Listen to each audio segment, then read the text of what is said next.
This is Crime Science, a Curell Case Files series, where the truth is buried in the data. If you're into cinematic true crime, digital forensics, and cases cracked by cold hard evidence, subscribe now. Let's begin. In November 2022, 4 college students were murdered in a quiet home near the University of Idaho. Kaylee Goncalves, Madison Mogan, Xana Kernodle, and Ethan Chapin. No witnesses, no suspects, no murder weapon, just silence. But digital footprints don't stay silent. They glow. Investigators turned to the one witness who never lies, technology. They obtained cell tower records, thousands of pings, millions of data points, and one number stood out. A white Hyundai Elantra had been captured on surveillance near the crime scene, more than once. Police traced the plates.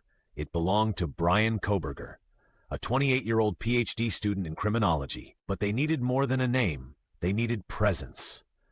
Google Maps has a timeline feature. If you opt in, it logs every movement, every stop, every route, even if you don't open the app.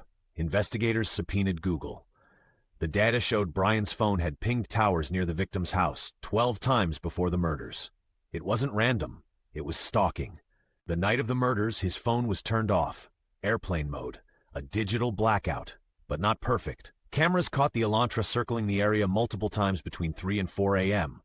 At 4:20 a.m., the car leaves the neighborhood. At 4:48 a.m., his phone turns back on, 10 miles south. Later, his Google data shows him driving west, across state lines before returning home. It was a digital trail of breadcrumbs, but there was more. Data from his phone revealed searches, how to commit a murder and get away with it, how long for DNA to degrade, even questions about whether law enforcement could trace a knife. He used incognito mode, but nothing is really invisible. Investigators paired the Google data with doorbell cams, traffic footage, even time-stamped receipts. Each point told a story.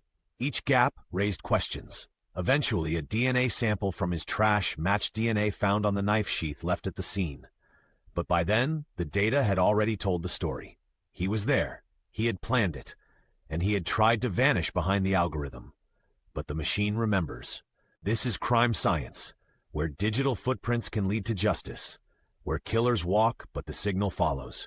Subscribe for more cases where data speaks louder than lies.